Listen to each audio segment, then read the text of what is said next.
If you've been around this channel for a little bit, you've definitely seen some of our arm drag material. I'm a big believer in arm drags. I love utilizing arm drags from multiple different positions, but there's one issue that needs to be addressed, and it's just something that if you're not aware about it, you can actually screw yourself over by hitting an arm drag if you don't understand it. So it's the idea of the re-drag, right? If this guy has a good understanding of stand-up, not necessarily just grappling, but understanding of stand-up specifically, they'll know that as I typically go to arm drag, if he realizes that he's being arm dragged, he can actually grab my tricep and re-drag me. And if I am lazy about it, he can actually use that to get to my back before I even do anything else. Typically what happens is as I arm drag and he arm drags, we both start chasing each other's backs, and you kind of play this game of ring around the rosy a little bit. Maybe one of you gets it back, maybe one of you doesn't. So I picked this up a couple weeks ago at a seminar, and it's a good way to eliminate his ability to re-drag as well as his ability to chase from my far hip. Not gonna work all the time, but it's definitely something that you should start adding into your repertoire of training, especially for stand-up, right? So typically when I go for arm drags, I like to have the wrist control, I like to have collar ties. I've typically always kind of kept my head on the side that I'm going to arm drag, especially if I'm in this position. Now, yeah, of course, like sometimes if we're out here fighting, I might just do a quick arm drag to get you to move, but if I'm really committed to the arm drag, I'm gonna start locking up with you. So typically when I shoot for the arm drags, what I look for is to pull it across, and as I step in, I go for that far hip, and then eventually I start looking to take the back. That's typically how I look for it, but again, I have to be aware of the re-drag. So when I'm eliminating that, it's the idea that I'm stepping through, and it's the idea that I'm essentially knocking him off balance to where now he's more focused about trying to posture back up rather than re-drag. And as he's realizing that, I'm usually taking the back by that point. So the idea is this: as I go for the arm drag, once I have the elbow about my center line, I'm gonna take the inside leg and I'm just gonna step deep between his legs, similar to as if you were shooting like a double leg, right?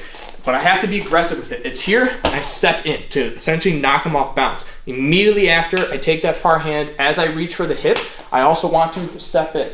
Now notice I'm not just stepping out with my hips away like this, because even if I secure this position, I'm not really controlling his hips, even if I have a strong grip here, because there's all this space. And if he wants to square back up with me, again, I might be able to chase him around a little bit, but eventually he's probably gonna get out.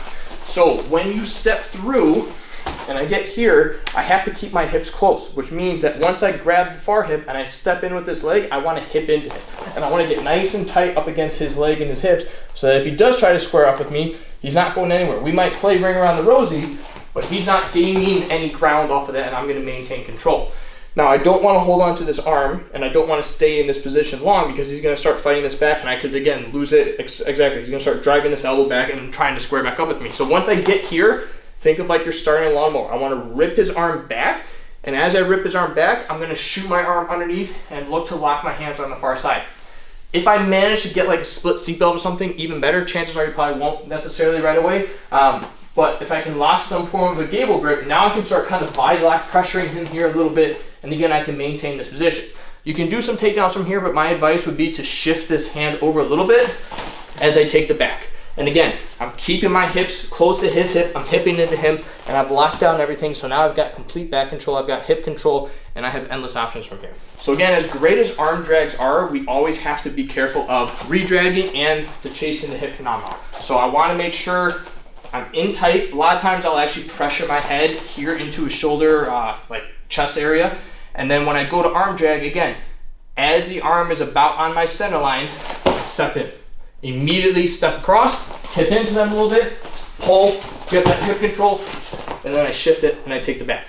And then from there you have options. So again, if you understand arm drags, understand the potential risks of arm dragging and what your opponent could do to you, simply eliminate that by pressuring in aggressively and stepping deep in between the legs, knock them off balance a little bit, and you should have a little bit more success taking the back. Give it a shot.